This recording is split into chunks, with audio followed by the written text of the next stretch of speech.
So your competitor just launched a feature. They're making a bunch of noise on social media. Influencers on TikTok are making this new feature go viral, and your execs are screaming that you need to respond to this.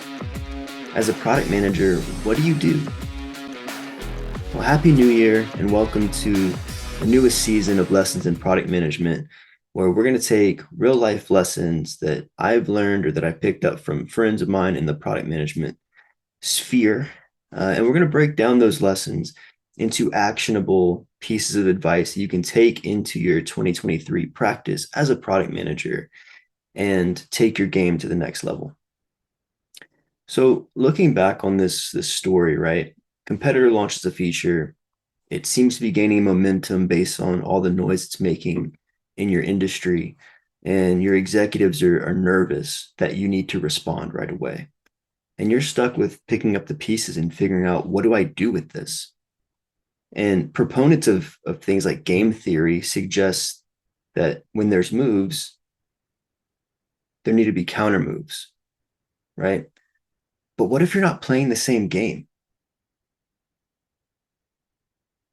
Is the person or the company that just launched this feature actually a competitor? And on what grounds?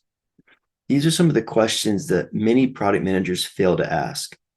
They perceive a potential competitor because they do similar things and say, because they did this, I need to respond. And I think that might be a premature reaction. So you have two extremes.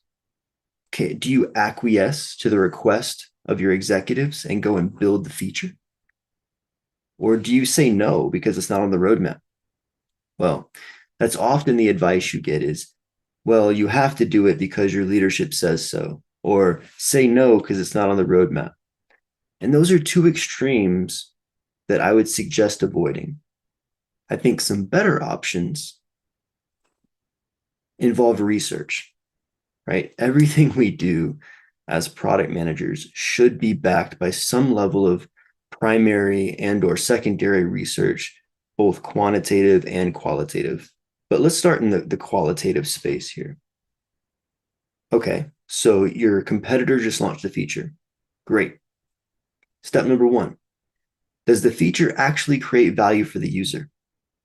There are studies that say some percentage of features, whether it's 30, 60, some even say upwards of 70% of features that get shipped into production never get used by users. That's not a good batting average. If it was baseball, 30% is a pretty good batting average, but product management is a little different. Only getting 3 out of every 10 features to be successful shows that we probably didn't do our homework. So step one is identifying, does the value actually create value for the user? And this is your competitors' users, right? Um, how do you determine that? You can look at message boards, you can look on social media, um, you can look at user forums. There are different ways to solicit this information. You can go out and find users of your competitor's product and just ask them. But that's step number one, identifying, does this actually create value, or is it just one of the many features that customers don't use? Number two, is the value geared toward your target market? Okay, this assumes that you've done the work, either you or you and your product marketing counterpart have done the work to segment the markets that you're going after with the parts of the product or the product that you manage. So you have to ask yourself, if it created value for my customers' users, are those users part of the market that I'm trying to win with my product? It's a valid question.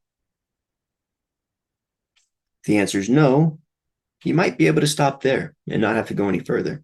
But if the answer is yes, then take it a step further. Number three, is it in line with the mission, vision, and strategy of your company and of your product?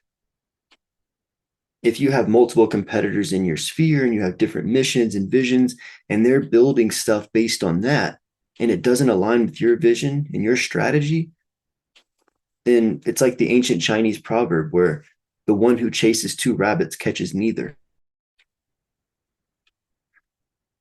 Don't be like that person who chases two rabbits. You will catch neither. You have to make decisions in line with your vision and your strategy. And so it's good to understand where you stand there. So let's recap those three things within research. One, does the feature create value for the users that it was built for, your competitors' users?